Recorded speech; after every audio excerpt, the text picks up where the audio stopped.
and gentlemen, welcome to another edition of the Confusion Thursday Night Hangout. Greetings on this beautiful, chilly Thursday night here down in Tubeland. Yes, the ones and zeros are quite chilly this evening. Anyways, ladies and gentlemen, I, of course, am your host, Charlie, and I'm joined once again by the prolific comer himself, Zealeus. Good evening, good sir, of the men in red and black. Indeed. Ladies and gentlemen, this, of course, is the Thursday Night Hangout. It's a live show where we try our best to cover the topics most important to you during the show. If at any time you have any questions, comments, concerns, criticisms, topics, or you just want to throw your opinion out there, by all means, drop it in the chat, be it on Facebook, Twitch, or YouTube, and we will try to add your voice to the show. If we do run out of time, we will add your topic or question to the very next show. So without further ado, let's jump into the show. Yes. All right. So the first question we have this evening comes from a good friend who is always into collectible cards, and that is, what is your stance on having a ban list for a digital collectible card game when doing competitive play? Like, now understand that Zealeus and we used to play these card games in real life with real people in real rooms, and you had to buy the real cards. And there were certain tournaments where certain cards were outlawed. But now we're talking digital.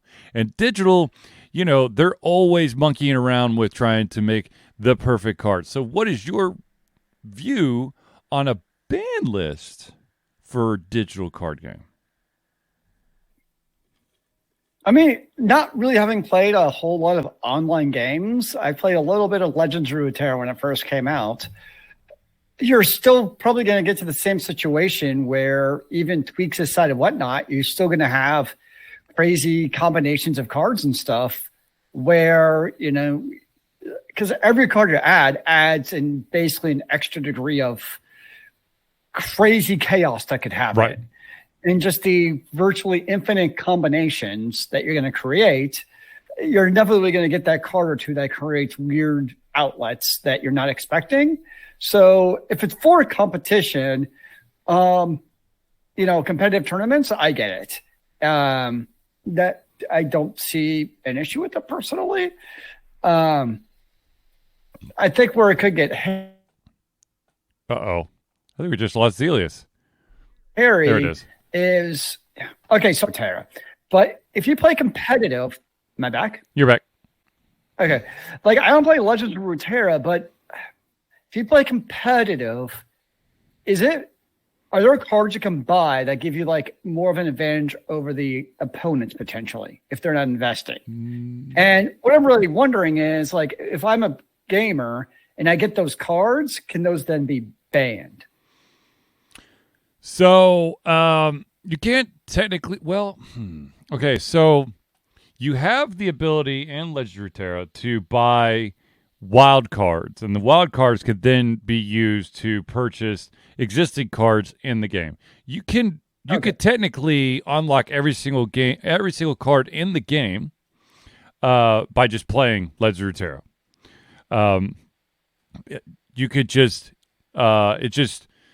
and if you play enough, you're going to unlock wild cards yourself, so you don't really have to use any money. But if you're looking to just create your perfect deck, I guess you could use real world currency to get the coins to turn around and buy the wilds, and then whatever. Basically, get it quicker in that case. Yeah, exactly. Kind of just speed walk it. I don't think that there's any like card combinations that are banned in Legends of Runeterra. They're pretty good at balancing. And if there is that type of like something crops up, they're pretty quick at making itty-bitty little changes so to even it out. You know, it's not like they're going to keep something the same way for months at a time. I mean, but that's the world we grew up in, though, it was that way forever. Right. And that's why you had to have banned. Exactly. So maybe that's a different way of looking at it is, should cards be updated from their original status? Or do they do like they did with Magic the Gathering, where maybe like one revision to the next, you get an updated version of that card? Right. I don't see an issue with that. And then maybe the old one does get banned, but that's different than like if I have a 5/2 dragon that costs 2 mana and that was too powerful, so it goes down to a 2/2. But then all my cards are retroactively changed. Is very different than just changing new unboxings of that same card. Right. No, I can see that. I mean, I think it's really weird. I think it would be a lot odder to see a ban list for a digital collectible card game. Zealeus and I have lived through when Magic the Gathering was, itty bitty teeny weeny, and now of course it's monstrously humongous, and will eat the little guys out of house and home. But that's another story for another day. But it just, I don't know, with the ability to basically change one little stat and then it all retroactively changes everything. Like there's a in Legend of Runeterra, I know this is not competitive gaming, but there's a mode in there that I love to play. It's called Path of Champions, and basically you have you choose a main champion. You start with a very small deck, and then it builds as you adventure through a specific area, and there's a difficulty rating, and you have the ability to add relics once you've basically explored enough. Your experience point, your level is high enough. There's one card that it basically allowed you to hit the Nexus with your champion upon the champion coming out. Now they figured out that was way too effing powerful, and so now they do that, but they -1 from the power to try to, cheapen it. That I understand. It would just be really weird if all of a sudden it's like, oh yeah, by the way, you can't use this champion, this champion, this champion, and these 7 cards. I don't know. But how is that any different than what we grew up with? That's exactly what we had. No, that's what I'm talking about. It would be really weird for me if they're like, you can't use this champion and these 8 cards. Now I feel like what they do is they change the they're like, okay, well this champion's way OP'd, so we'll drive the cost up. There's a new champion that just brought out that is super duper OP'd. However, in order to bring it out, you got to its cost is greater than even the full mana bar is, and you got to do stuff to help drive the cost of it down to decrease its cost. Yeah. So, but I don't know. Just having to have it digital ban would be weird. I mean, I understand. Like, look, there's a lot of games out there that with what came to Smite or and maybe Overwatch. I think Overwatch never banned. When you're playing competitive, the teams couldn't choose. Okay, well, in Smite, or used to be in Smite, where you could basically, as a team, decide these 2 characters the other team can't have. Yeah, that I totally understand. If it's a selective ban by your opponent, there's in Legend of Runeterra, there's a gauntlet mode where you have, I think it's access to 3 decks, and your opponent can basically nix one of those decks, and then of course it's the best of 3. So if you win the first 2 with the 2 decks you have, actually no, it's not the best of 3. I can't remember what it is, but basically you can nix one of your opponent's decks. So that type of banning, sure, yeah, that's totally fine. It would just be really weird to be like, you would to have a laundry list to basically check against, like the good old days where you have to lay out all your cards and go, okay, all right, for the swamp mana, let's see here. This version of Frozen Shade is unavailable. I can't use Lich. Can't use Sengar Vampire. I can't use this version of Nightmare. that would, oh God, that'd make my head hurt now. If there's a problem with those cards, just, digitally do your magic on it so that I can continue down my deck and then find out that my card has been changed and get slightly pissed that my awesome deck is no longer as awesome as I thought it was, but then I can go back and just build with all the other digital cards I have. I don't know. I can see both sides of it. Because there is also, I had that original card and it's an original format, and maybe I put all the resources in getting that card because of its original status. Mm-hmm. And now because it's been changed, I don't really care for it anymore because it's not as OP as it once was. So I think that's also kind of gives that player who maybe had the foresight of getting that card, also kind of gives them the shaft a little bit. Right. Well, yeah. I don't know. All right, the next story, and I know this has probably been out there for a while, but it would have been really cool if this actually happened. There is an amazing director out there whose name is Edgar Wright. I think most of Edgar Wright's biggest stuff revolves around him and, Simon Pegg getting together and creating things like Shaun of the Dead and At the World's End and Hot Fuzz and other movies like that. But they're coming. There's a story that's been going around and they're bringing back up again. As many of you may know, Edgar Wright was actually pegged for one of the Marvel movies that he famously basically dropped out of, and that, of course, is the Ant-Man movie. But he was also targeted for another movie, which unfortunately never actually saw the light of day. And I think it would have been interesting for those out there who don't know. There is a famous X-Men out there that was kind of teased in the Wolverine origin movie, who was a New Orleans gambler who had a thing with cards, and that, of course, is Gambit. And apparently Edgar Wright was the guy they wanted to direct Gambit. Of course, Gambit never happened. But that would have been, I don't know.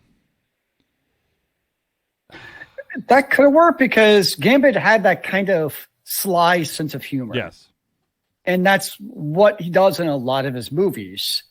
I guess the question is what kind of tone would they be going for in that type of movie? Right. Did he want to do because he's kind of known for the more campy movies, not in a bad way. I mean, they're good movies, but they're definitely much more like campy style versus what you usually see. I mean, you saw with the X-Men movies, and they tried to be serious and it just totally fell flat and would be terrible sometimes. But usually they tried for the more serious side of things. But usually the humor happened because Hugh Jackman's a phenomenal actor and he could pull it off with Wolverine. Right. But it was like those one shots that just worked out. Well, to be honest with you, I think that if out of all the MCU, I think with existing the theme and the pace and just the feel of the movie, Edgar Wright would be right at home in a Deadpool movie. I think that would be up his alley. No, as I was saying that with the humor of Wolverine, that's exactly what I was thinking. I was like, actually, that's Deadpool. Yeah. So to your exact point, yes, maybe there is that point, and maybe because that's what the DCEU has got so wrong over the years. Is it's always I'm super serious, or they use 12th grade potty humor to try to have really terrible jokes. Yes, and it's like they don't know how to straddle that line, which is something the old MCU did really well. And so I think that's something where a director like him could pull off is how to be serious and yet have that interlaced humor at the same time. Right. Which is not easy. You have to have a good script writer, you have to have a good director, and you have to have the actors to pull it off. Yes. You kind of have to have it all. Unfortunately, lately, I think more than anything, you've seen just not great scripts. And they just is really what's happened mostly. Okay, so let's continue this storyline here with MCU and the DCU. DCEU, yes. Whatever. The DC Extended There you Universe. go. Now, a lot. Okay, so of course, there's been a lot that's been happening in both of these universes here. Of course, in the MCU universe, you see that they've really started to lose steam, and then, of course, on top of everything, you have the Jonathan Majors thing, which a lot of people are going, okay, well, who's going to be the big nasty to kind of round out what they're looking to do to end the new Avengers arc? Because is Kang going to be still the bad guy? And the new reports is, yes, Kang will be the bad guy, but it will be a recast. There will be someone else playing the part of Kang, which he was the first time that you see Kang, it wasn't Jonathan Majors, but it's not going to be that Hector either. The rumors still point all the way to, oh my gosh, what's that guy's name? The guy who plays Finn in the latest trilogy from Star Wars. I want to say it's like John Boyette. I know who you're talking about. Yeah, but yeah, they're still thinking that. There, of course, is still rumors that an oldie but goodie will come swooping in. An oldie but goodie villain will come swooping in and take control of everything, and that, of course, is Doctor Doom. I think I said Thanos comes back and retcons and destroys the other half. Thanos goes, ha, bitches, double snap. Yeah, I did snap with both fingers. Everyone's dead. But actually, would that kill 50 and 50 simultaneously, or would it kill 50 of the 50? I think it'd kill 50 of the 50. So you'd be 25%? I don't know. Sounds like a quantum physics question. Or with the double snap, do 50, and then 50% of the existing 50 would disappear. So you just have like terrible bad stuff happen. A little bit of terrible bad stuff. Yeah, it happens. Okay, anyways. So you got that going for the MCU. Then, of course, you have the DC Extended Universe, right? Or is it the Extended DC Universe? I think it's DCEU is how I always see it shortened. Okay, well, there you go. DCEU, whatever. There are a lot of people going around that basically say that is now officially dead thanks to the latest Aquaman movie.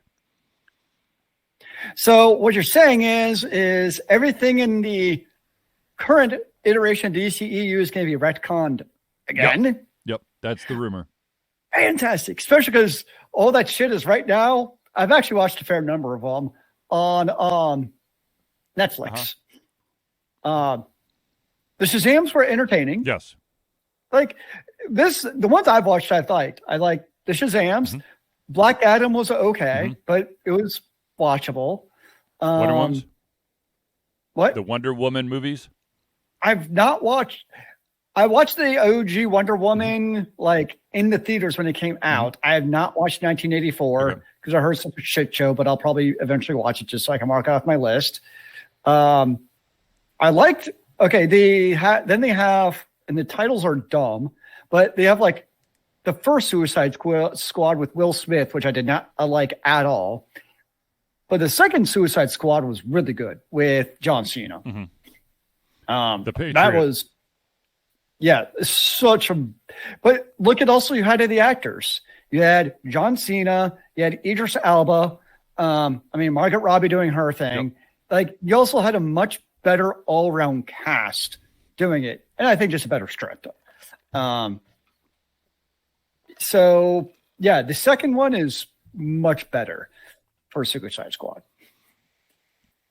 I'm still trying to get through the Doom Patrol, which is like pushed way off to the side. DC. Isn't that the cartoon? Mm-mm. No, I don't know what that is. No. Doom Patrol is this. It's basically like, how to describe it? It's a bunch of rejects that are sitting on the sidelines that are kind of superheroes. Like there's like not really an invisible man, but sort of. There's a guy who's all robot minus the brain. You have this girl who is kind of elastic, but really just turns to goo under pressure. It's like really, you've got a girl who's got like 75 split personalities, but they also have superpowers. It's basically like you take Charles Xavier's School for, the gifted, but instead it's like 5 random people with sort of superpowers that just get into trouble. I'm guessing more to comedy then. Yes. Brendan Fraser is the voice of the robot, by the way. Okay. Yep, I've not seen that. And the not really invisible guy, but kinda is, but isn't, is oh shit, what's his name? I'm gonna make a reference, and I don't think everyone's gonna get it, but Bryce Larkin from Chuck. Yep. Matthew Bomer, something like that. Yeah, he's there. That's a name I've not thought of in a while. And then Alan Tudyk is the bad guy. Oh no, he was in White Collar. Yes, that's right, White Collar. Yeah. Alan Tudyk is the bad guy, and Timothy Dalton is kind of like the Professor X type of guy. They have a hell of a cast. Oh yeah, absolutely, they got a great cast. But anyways, yes, the rumor is that thanks to Aquaman 2, the DCEU, if it wasn't already going in decline, is now in the toilet. But then again, a lot of people would say that the MCU has been headed that way too, with lackluster stuff coming out. Apparently, the Marvels did not do well. Well, everything I've seen, and I'll be the first one, I have not seen the new stuff, but it's a combination of, there's a bit of fatigue there with Disney Plus trying to, come out with all their shows, and just like the quality is not what it was before. Yeah. And I think I don't think that's something, and that's supposed to be the beauty of superheroes is, you still need good actors, but it's not as reliant on actors, right. But you don't have the scripts in, like, it feels like what you had with basically the first, wasn't it technically 3 phases? I think with the original MCU, technically up into Endgame, but they're just not as good. As simple as that. Yeah. And, when they're just not as good consistently is also the issue. Because you got one that's not good, people saw them, but then when it just continues to be in crap time and time again, people aren't going to go to watch it. And it's also just people. There's also, it's not dead, but the movie theater is not what it used to be either. Right. It's, you look at like something like Barbie and Oppenheimer, which were the 2 biggest movies this year, and those were not probably not what we typically thought would be your big blockbuster movies at the time. Right. But you look, and they're also very different than what both Netflix, Prime, and all of them are putting out. Yeah. They're different than those. It's like, oh, I can watch another superhero movie at home, or I can go see something different that's more of an event, because it's also, what is the price of going to go see a movie now? It's also like $20 a person, right. Paying $10 for popcorn. It ain't cheap at all. Yeah. Hell, you see a couple of movies with your family, you might as well just buy a brand new 85-inch TV at that point. True. With the cost. And you were right. The Phase 3 was the big kahuna. Phase 3 contained Captain America Civil War, Doctor Strange, Guardians of the Galaxy 2, Spider-Man Homecoming, Thor Ragnarok, Black Panther, Avengers Infinity War, Ant-Man and Wasp, Captain Marvel, Avengers Endgame, and then Spider-Man Far From Home. Yeah. And yeah, I am glad that I got to see Avengers in theaters, because Avengers, yes, but Endgame, especially Endgame too. Because that's just I don't think that's a cinematic experience. I just don't think will be relived. Right. Because the movie theater experience has moved to the home in large part. And you just had over a decade worth of movies culminating to that moment. And all good movies. Yeah. Like, that's the key. They're good movies. Yeah. People are invested in it. I mean, people of all walks in life knew about the MCU and what was going on. And you also didn't have to watch like 4 different TV shows to know what was going on. Like, you didn't have to watch whatever was on Disney Plus. It was like you saw what was out in the theater. So you could see those. And then the first one was obviously good. And you had the ending of the first Endgame. Like, oh my gosh, are they actually really dead? Yep. And so it all led up to that. And it's just going to be, I just don't know how you emulate that with the way things have changed in the movie going experience, and everything else has just changed so much over the years. Right. Because there is going to be an Avengers 5, apparently. Yes. Like, kind of felt like it was Marvel's. Like, I don't know what the difference, honestly, between the Marvels and Avengers are, because isn't Marvel's just a couple of superheroes thrown together for a movie? So isn't that basically the event? Well, they're actually different versions of Marvel. Like Captain Marvel. You have Captain Marvel, you have Miss Marvel, and then I can't remember what the other one is. One of them is the effects of, I think, WandaVision. But those 2 of the 3 were heavily dependent on Disney Plus shows. Exactly. And like, a lot of people don't watch those, or they might have watched one of them, but there's so much content that people aren't watching all of them. Yeah. So, yes. But thank you for clarifying. I did not know that. Yes, you're welcome. So, yes. And of course, the question is, who's going to be in Avengers 5 or whatever we're calling it? Yes, since it's no longer, they dropped the Kang part. Of course, the rumor is are they going to retcon Tony Stark from the dead? I've heard that there's going to be some kind of Tony Stark involvement, but from my understanding, it's going to be more like hologram. Like, he's going to be there, but not really there. But like, the entire trailer is going to be devoted just to him. Yeah, exactly. In remembrance of Tony Stark, when shit was good. All right, ladies and gentlemen, let's pause real quick to thank all those amazing individuals out there who help Ultra Confusion be the best and greatest Ultra Confusion that we can be. And so, without further ado, let us start off with the Indie Cluster. The Indie Cluster is an organization of independent game developers that want to gain exposure by being involved in the community. They collectively journey to popular conferences as a traveling booth to help gain attention for their games. They make partnerships in local communities to bring games to the mainstream mindset. They highlight local, unusual, and rare concepts to challenge the paradigm of the common. They also host events to teach kids and minority groups about game development to hopefully one day enter the industry themselves. For more information, go to indiecluster.com. The next shout out we got to give is to an individual who apparently just signed a brand new contract to continue to be the cameraman in the city that he now resides, which I believe is Kansas City. So congratulations to Noodle Boy Media. Formed in 2015 by Andrew Trant, Noodle Boy Media, previously White Kid 47 Media, is your choice for professional photo shoots and panel recordings at conventions. They pride themselves in providing a high level of professionalism, top-notch experiences, and quality services. If you want more information and to view their full list of services, check out facebook.com/noodleboymedia.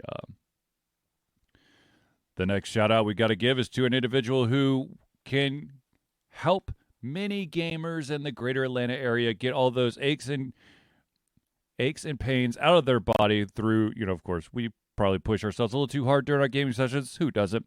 But anyways, ladies and gentlemen, Hero Chiropractic is a unique healthcare practice set up by Ryan Moore. The company's focus to elevate a patient's experience of freedom, creative expression, and joy. They believe that everyone can be a hero and has incredible heroic potential in themselves waiting to be unleashed.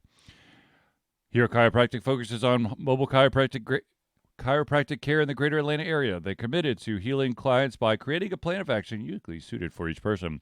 They make that plan of action as convenient and affordable as possible, and most importantly, suited to your individual needs. For more information, go to herochiropractic.com. The next one, of course, is to the music maestro himself, ladies and gentlemen, Crosspad Creative. Need a new logo or want to work on a full branding and content strategy? Or maybe you need music or audio for your content, just like Alter Confusion? CrossPad Creative offers a whole host of solutions for individuals and small businesses. Just email Josh at crosspadcreative@gmail.com and see what he could do for you. The final shout out we got to give to is the original patron, and that, of course, is Agile Axiom. By day, Ax leads both a development team and system administration team working with satellites at NASA's Goddard campus. But while not in meetings and many times during, he is the Agile evangelist Agile Axe, championing the philosophy of Agile and trying to make the world a better place for software developers, testers, system admins, and software projects the world over. Decades of experience in software development and leading Agile teams are brought to bear against evil processes, inefficient work, and bad habits. For more information, of course, to get information on his book, go to agileaxiom.com. Now, of course, I know at this very moment you're thinking, oh my God, Charlie, how do I become a patron of Alter Confusion so I too could be a friend of the show? Well, ladies and gentlemen, I am very happy to tell you that Alter Confusion survives on the love and support of fans like you, and so we have a Patreon page. Patreon lets you, the fans, lovers, haters, demigods, interdimensional beings, gods, demons, aliens, mummies, werewolves, swamp creatures, supporters, and more to become active participants in the work we love through a monthly membership. This gives you access to exclusive content, community, and insight into our creative process. In exchange, we gain a bit more freedom to do our best work and the stability we need to build an even stronger creative career. We currently have 2 tiers. We got the $1 a month, that's $1 a month, or $12 a year tier, and what that gets you is early access to our playthroughs, as well as the ability to participate in patron-only posts and polls. If you're feeling a little extra frisky, you can go for the $5 a month, that's $5 a month, or $60 a year. Not only do you get everything at the $1 mark, but you also gain your name or organization added to every single Friends of the Show section of the Thursday night hangout. So if you want to become a patron for Alter Confusion, go to Patreon, that's patreon.com/altered confusion. Now, this is a big one. Ladies and gentlemen, Alter Confusion is proud to say that we have been fundraising for Extra Life for 12 years straight. And tonight, right after this show, we are going to do what gamers do best, game, to help sick and injured children at their chosen Children's Miracle Network Hospital. The money that we raise through Extra Life will go directly to Children's Healthcare of Atlanta as unrestricted funds. This means that the hospital decides where and how to spend the money to ensure the dollars we raise make the biggest impact in the lives of the kids they treat. So if you have the capacity to donate, please go to extra-life.org and search for Alter Confusion. And I do want to point this out, ladies and gentlemen, even if you do not get around to donating this evening, you have until the end of the year to donate. It's all good. The money still goes to where it's supposed to, and it's for the kids. Isn't that like 2 days? Yeah. Okay, just making sure I'm not like 3 days. Back. There's 31 days in December. Let's do this. There you go. Gosh, I used to be a teacher. God. I can't keep track of these things, man. All right, ladies and gentlemen, let's jump into the rest of the stories here. We got some real fun ones here. Here's a real shocker.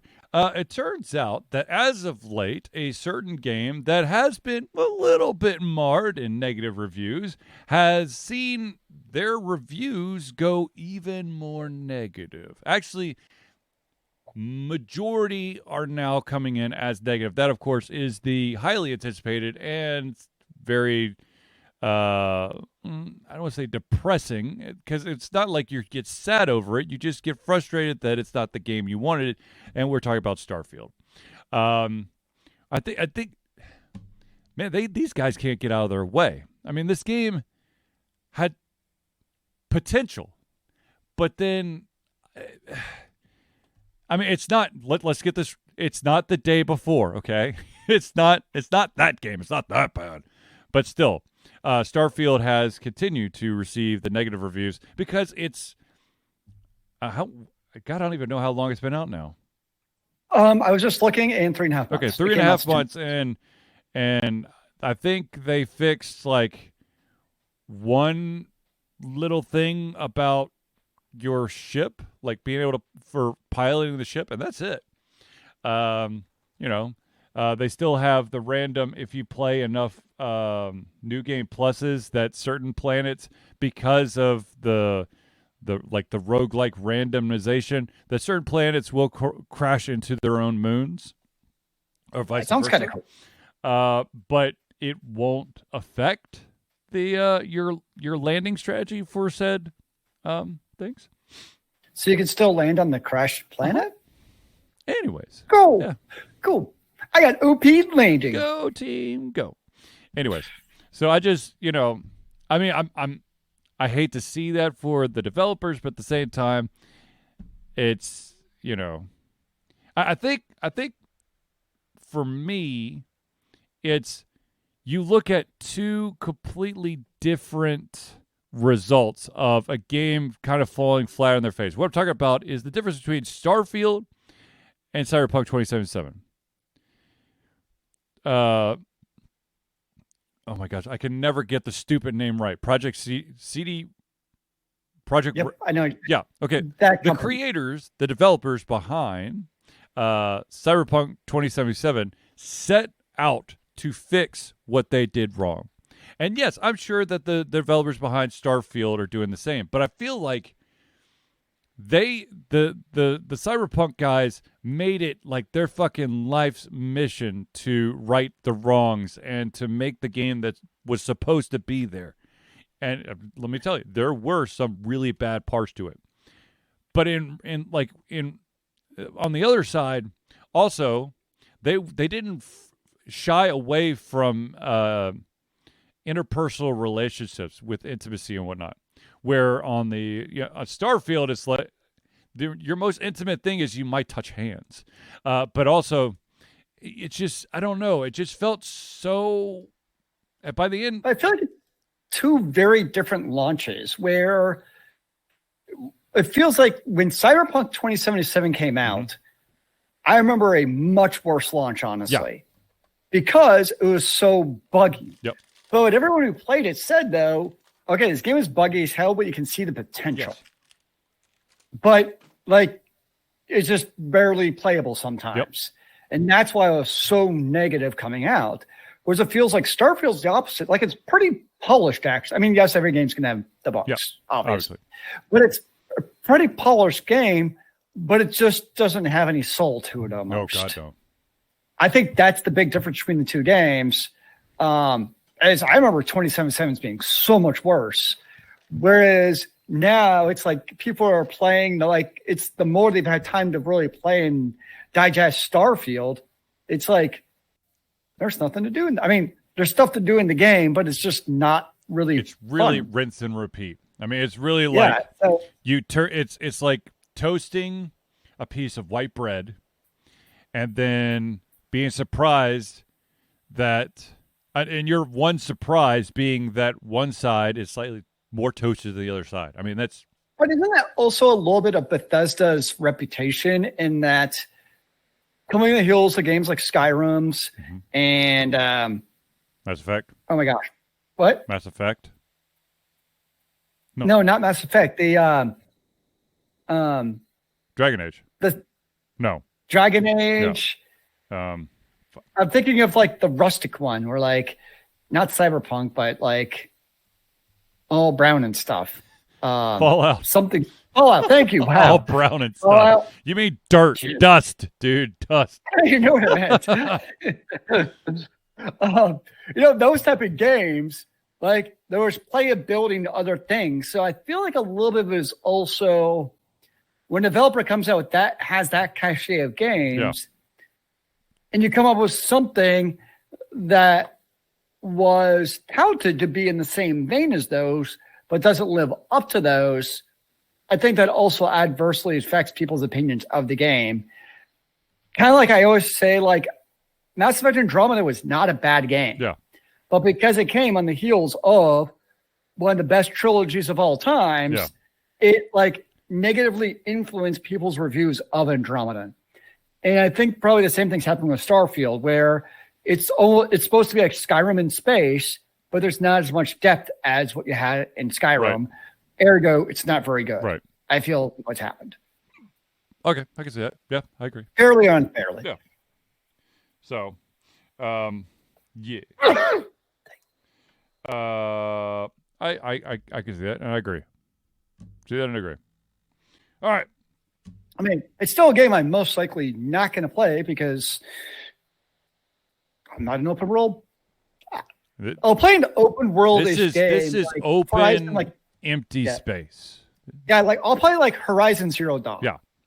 Like it's open world, but it's not too vast. Whereas it sounds like this game within the first 2 hours, I'd be like, hell no. You'd be like, what planet again? Fuck it. Just screw it. Just stop. Just stop. Pretty much. That's exactly what happened. Okay. All right. So here's some interesting news, and this could be good or it could be absolutely bad. Ladies and gentlemen, there is a certain author out there who has a collection of stories that has wowed people for, oh God, over 100. Has it really been 100 years? It might be. There is an author who goes by the name of, or went by the name, I should say, because this dude is dead, unless you read his books and then you believe some of the stuff that's in his books, then maybe he isn't dead. And that, of course, is H.P. Lovecraft. Yeah. Apparently, there is a new movie based off of H.P. Lovecraft's most iconic short story being adapted by the director who is behind The Conjuring and Insidious, the movies, which were pretty freaky horror movies. And of course, the short story that I'm talking about is Call of Cthulhu. Now, for those the uneducated out there, there have been a shit ton of B and C and D H.P. Lovecraft inspired movies out there. There are a ton of them. Now, to have something, basically what you would consider in video game terms a AAA title of a Call of Cthulhu, this could be interesting, right? I'm intrigued. I'd be curious to see what actually comes of it. Why don't you see cartoon horror movies? You want to see one, or I just came to my mind for some reason. Cartoon, I don't know, dude. There are some really messed up anime horror movies out there and also TV shows. Okay, I did not think of anime. Yeah. Yeah. I mean, it's interesting. Oh, okay. By the way, Call of Cthulhu is based off the short story was published in 1928, so it is almost 100 years old. So it could be the almost 100-year rendition of on the big screen. Well, I guess. Well, I mean, really, now the talk is just coming out, so it might be on the 100-year anniversary by the time this thing comes out, or close to it. There you go. That'd be a good way to ring in the 100th anniversary of the Cthulhu. Yeah. But I mean, I've read and listened on audiobook quite a few of H.P. Lovecraft's stories, and they are bizarre. But at the same time, this one, I don't know, because it's a short story, and if you could, there is definitely the potential to kind of expound upon it and make it really creepy, because it centers around like an investigation into the cult of Cthulhu. So it could be good. Or maybe we should just start a cult based on Cthulhu. I think we'd be late to the party, my friend. I'm pretty sure there's about a half dozen, at least, maybe more, cults to Cthulhu. The Altered Cthulhu. And Cthulhu, I think H.P. Lovecraft, that's all public domain now, right? Because, I mean, I think that's why you have so many B, C, and D movies of Lovecraft stuff, is because it is public domain. You're not going to get sued for creating your rendition of And so long. Cthulhu. Yeah. Just like Alice in Wonderland. If you want to have a really twisted, messed up Alice in Wonderland, by all means, have at it, because that's whatever I just said. They exist. Yes, they do. They do. So, H.P. Lovecraft. Interesting. Let's see where that goes. All right. I've been trying to push this off for a bit. I'm gonna say it now, ladies and gentlemen. Of course, as I told you last week, I am very excited to say that Alter Confusion will be at ChattaCon 49. That will be happening in Chattanooga on January 12th through the 14th. And it would appear that my duties are increasing by the minute. I may be doing anywhere from 1 to 2 to 4 panels on top of recording some of the other panels outside of my own. But I will definitely be at ChattaCon. I will be definitely this is going to be the normal Charlie at a convention. I'll be working it. But if you have the ability to come to Chattanooga even for just the day, it is a really, really fun, laid back convention. It is, as I've stated so many times, it is my definition of a buddy convention. Anyone and everyone that comes to the convention, be it the guest of honor all the way down to your first time attendee, will be hanging out with each other and shooting the shit if you have, interests in common. And then for those out there who are, I believe it's 18 and older, there is a burlesque show one of the nights, which is... Why are you not on the panelist list? This is a blasphemy. Because I got my panel entry in late, and I've been working with the panel, the panel chair the last 3 days to try to see what all I can do to help. So until it's on there, it is not real. Fine. It will be on there. I promise you. I don't know. And what, she's got my blurb. She's got my headshot. She's got, like I said, 1 to 4 panels that, 3 of them I did last year. And there's a 4th one I offered up, and I'm pretty sure I'll be doing the 4th one. So 1 to 4 panels I'll be doing at ChattaCon. You better drink your water. Or just my Mountain Dew. And water. Get hydrated however you have to. I'll get one of those, what do you call those things? The Mio juice and the water enhancer squeeze things. Oh, gosh. They're good. I know what you're talking about, yes. Yeah, they're good. They're delicious. All right. I'll take your word. Let's talk about the final topic here that has come across my desk. My digital desk, not my real desk. That'd be really weird. Someone break into my house and leave me a topic. And that is, there is a prisoner in Florida. I believe he's best known as the Florida Joker for his iconic tattooed face. He is giving RockStar Entertainment a final ultimatum about them utilizing his likeness as well as pieces of his story in the new upcoming Grand Theft Auto 6, which happens to be in a Florida-inspired setting.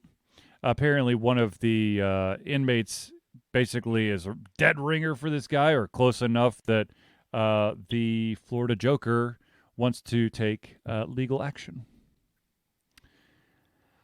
The real problem is actually if they're reusing the tattoos, because the tattoos are actually the IP of the tattoo artist. Okay, so because it's come up in NBA games. Yes, I know. Believe me, I know. They've removed the tattoos due to copyrights. Yeah. Yep. Yes. So that's, I don't think the dude on his own actually has a leg to stand on. It's actually those with artistic talent, which is probably not him, are the ones who could actually benefit from this. So apparently,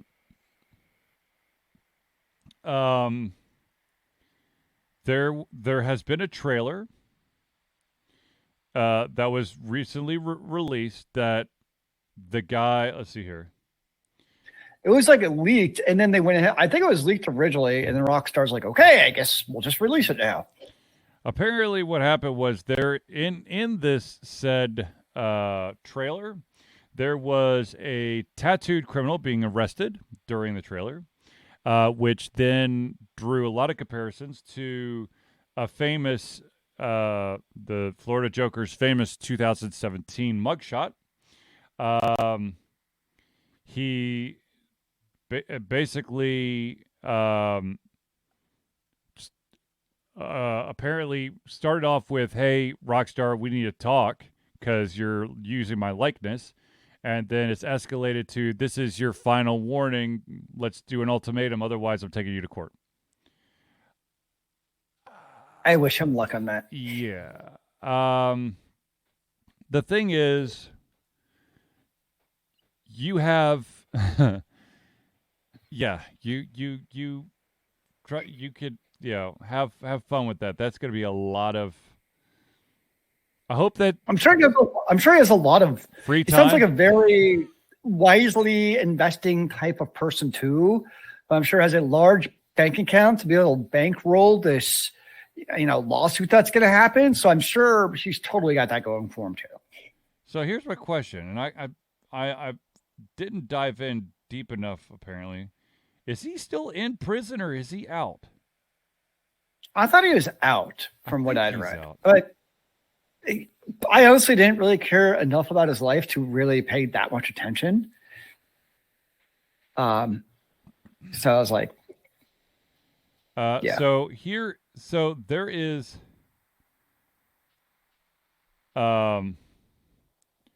if you want a reference to something that's kind of up this alley, in 2014, Lindsay Lohan, someone who is a little bit more famous than Florida Joker, also tried to bring to case the fact that the developer stole her likeness for one of the named characters in Grand Theft Auto 4, Lacey Jonas, but that suit was dropped. So the thing is, if this isn't a trailer, that's not to say that this character will actually be in the game. It could just have been in the trailer. Well, that's what's kind of strange to sue over. It's like, is there actually any monetary gain to be had if it's just from a trailer? Right. Like, it's not like Rockstar is making money off of a trailer. It actually has to be from the release title. Yeah. So it's like, what is there even, like, what is the monetary value that you're basing this off? I don't know. Well, the monetary value is he wants $5 million. Yeah, that ain't happening. Yeah.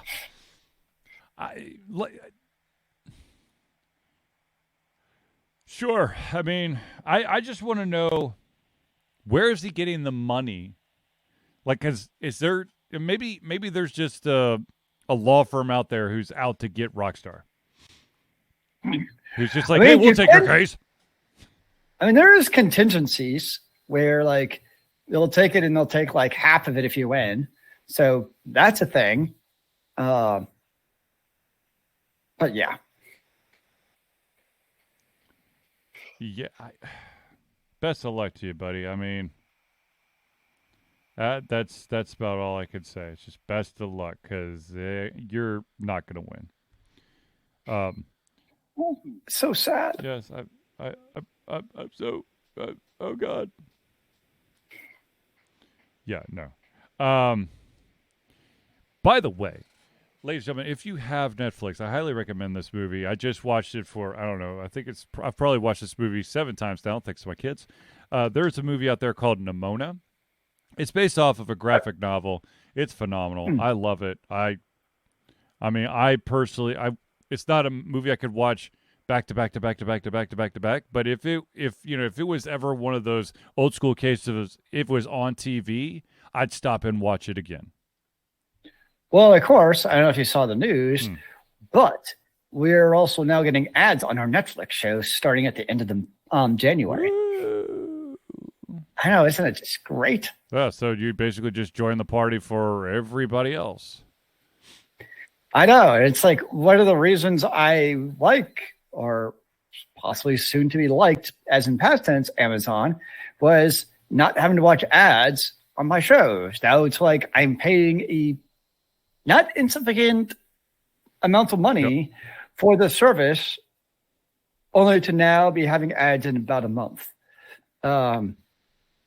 That's probably why I still watch the most of Netflix. Is I know they have the ads here free, but to hell with that, I'm getting the ad-free tier because I don't want ads.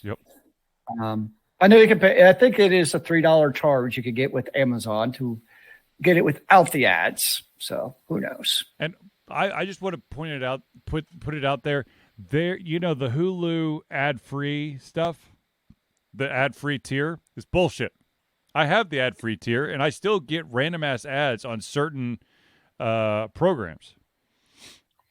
Okay, you know what really annoys me that I found out? So, like, I never watch sports live. I started like an hour late so I could skip commercials, right? So I'll set up to record. If you set it up to record ahead of time, you can skip all the commercials, no problem. Life is good. Like, it's actually kind of cool. Like, it'll actually figure out when the ads are and skip them for you. Like, they're just not there. Works great. However, if like you go to the live feature, you're like, oh, there's a football game I didn't know it was on. So you like start watching, you press pause, like you go to something half hour, press play. There are unskippable ads you now have to watch. Oh no. It's so bizarre. I'm like, what the hell? No, check this out. So I was watching a football game the other day, and I was like, it was like something happened right before. I think it's like, okay, now we're going to take a break because there was an injury or something, or there was like a, they were going to do a booth review or something. So I wanted to go back and look at it. No, you had to watch the ad that had already started, or you might even have to watch the entire ad block to then get back to the live feature. Yep, I know exactly what you're talking about. Bullshit. Yeah. Okay, so ladies and gentlemen, I know that I hinted at the fact that as soon as this show is over, we will be doing the 24-hour Gameathon. I do want to give an update on a couple of games. So without further ado, I wanted to point out that some of the games that you might be seeing Charlie play are some of Zealeus and my favorite games, that of course being Transistor and Bastion by Supergiant Games. There is a game called Trinity Fusion that looks pretty sweet, so I'll probably check that one out. Psychonauts 2 I've definitely wanted to play for a long time. I played the first one. Phenomenal game. And then it gets a little bit murkier. There'll probably be some Legend of Runeterra. I always end up playing that for a bit. I would not put it past me to play some FTL. I'm going to be totally honest with you. FTL is probably in my future. You usually play that on your yeah. At some point in your extra lives, the game just kind of creeps out for some reason. Slay the Spire is definitely going to be in the crosshair. And if I'm looking for a little bit of spookiness, I will probably play some Alan Wake 2 or a little Dead Space. I felt like there was another one that I had up there, but I can't remember what it is now. Oh, well. You could replay Super Mario RPG. I could. It is short enough, which is sad. Oh, the game Gylt, Gylt, the game that was a Google Stadia exclusive, but thankfully, okay, try the T as in Thomas. Gylt. Yep. There we go. I mean, it's really cool. Gylt is really cool. It is shape your fears, fear the shapes, embark on a journey where you face your worst fears and are confronted with the emotional impact of your actions in this narrative adventure game with puzzles, stealth, and action. Okay, so remove stealth because Charlie will never, ever, ever be able to do stealth. But it to me, the little test run that I played of Gylt, I felt like it was kind of like Alan Wake Jr. Hmm.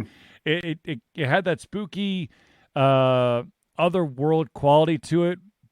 You could affect things with your flashlight, which was a huge thing in Alan Wake and Alan Wake 2.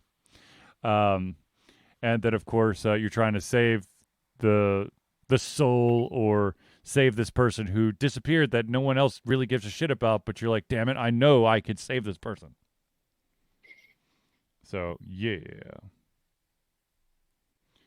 I think that's, that'll probably get me through most of the time, and then I'm sure that I'll turn on the Switch and maybe play some, oh my gosh, I just blanked out. What is it called? Super Mario Brothers Wonderful. Or Wonder. Not Wonderful, Wonder. Shazam. So, and I'm also sure that at some point I am going to have random children poking their heads in. So I'll try to be on my best behavior. So then you should play some Paladins. If the children invade, then there might be a couple rounds of Paladins with one on the computer to my left. Or if I could get it to work correctly, there might be some cross-platform Halo. What do you call it? Oh gosh, what's the name of the bundle? The Master Chief Collection. Yeah. Which I did get on sale. Yeah, ditto. I was like, whoa, $10? Yes. I saw that. Yeah. I saw the same thing. Oh, to the backlog. Exactly. At the very minimum, I just, the short amount of time that I'll put into this game is worth $9. That was my theory. Yeah. Out of curiosity, Yes, have you finished the Halo Season 1? No, I have not. I still haven't gotten past episode 1. I watched episode 1, and then I've been bogged down by, well, not bogged down, but I've been very busy with the holidays. Lots of family stuff. And then the moments of silence that I've had, it's either been very strange college football bowl games, or it's been random anime shows. There was a lot of people talking. I heard a buzz about a show called Revengers. Not bad. I mean, it's pretty good. Pretty good. And because I have a Crunchyroll subscription, it allows me to, dip my toe in a bunch of random ass things. And of course, my mother-in-law gave my eldest a bunch of My Hero Academia stuff, so now we got to go back and watch more My Hero Academia, because it's been quite a while since last I watched that, and I've basically forgotten everything besides what the main couple characters can do. Never seen it. It's good. It's good. I've heard good things. It's like superhero high school, basically.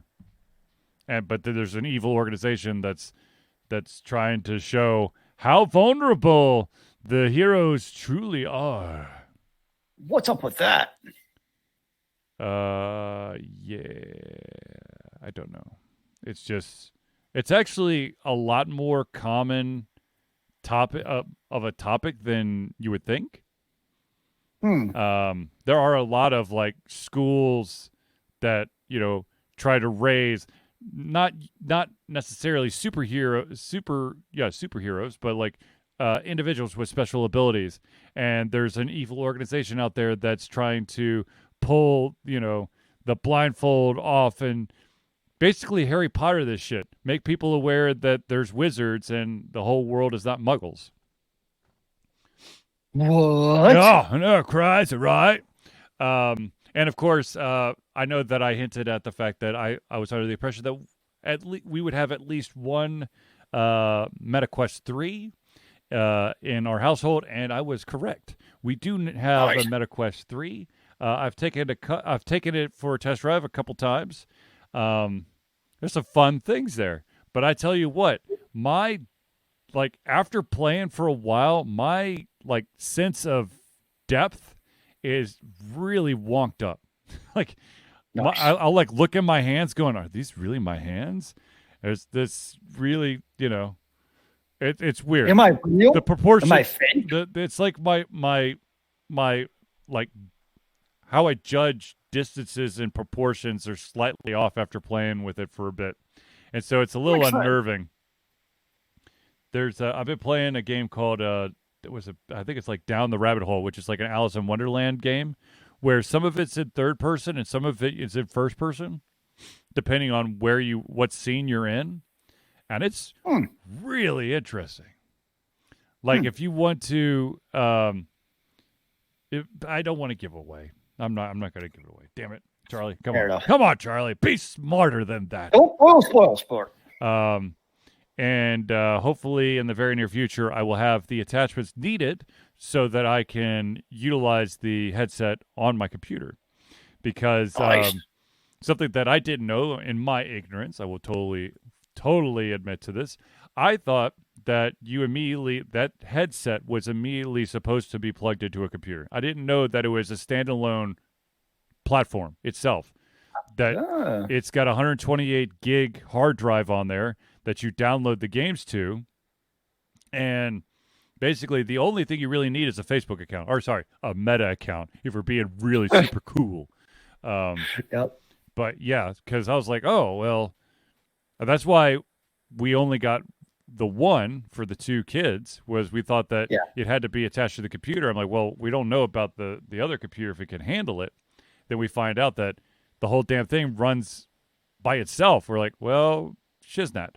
So there's going to be an additional one coming sometime tomorrow. Oh, lucky guys being fancy. I know. So 2 kids, 2 sets. And I will try to figure out how that they could share the library because, my goodness gracious. I wish you luck on that. Thank you, sir. Thank you. But anyways, ladies and gentlemen, I know we're getting to the end of our show. I do want to, once again, highly recommend that if you are in or near the Chattanooga, Tennessee area, January 12th through the 14th, which, of course, is MLK weekend, I will be there starting the 11th. I want to make sure that I'm up there and have everything that I need, and I don't have to do any... I've been to out-of-state conventions where we've needed last-minute things, like box fans and shorts. I don't know. I can't remember exactly what that convention was called, Zealeus, but I'm pretty sure you know exactly what I'm talking about. My favorite one ever. But anyways, I think that we've reached the end of our show, and this is our last show of 2023.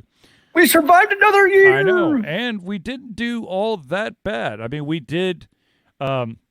If you went to our Facebook page, I don't know if I got bored. I just was more interested to see where we were in terms of the number of episodes, because I felt like there was a lot of stuff that happened this year that kind of derailed quite a few of our episodes. So we're definitely above 30.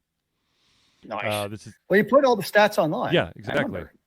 So I don't remember what it is off the top of my head, but I think we're at 32 or 33, which is pretty damn good, seeing that there's only 50. How many are there, 52 or 53 or 54? I can't remember. God, I'm falling apart, guys. 52 weeks in a year? 52 weeks in a year. There you go. So, yes. Not bad. Anyways, so ladies and gentlemen, without further ado, a happy new year to all of you, and thank you for tuning in to the Ultimate Confusion Thursday Night Hangout. For myself, Charlie, and Zealeus, it's been a pleasure giving everything to come our heads, our mouths, and of course, our hearts. We'll be back next year in 2024 for another Ultimate Confusion Thursday Night Hangout. And remember, kids, keep on gaming in the new year. Amen to that, brother.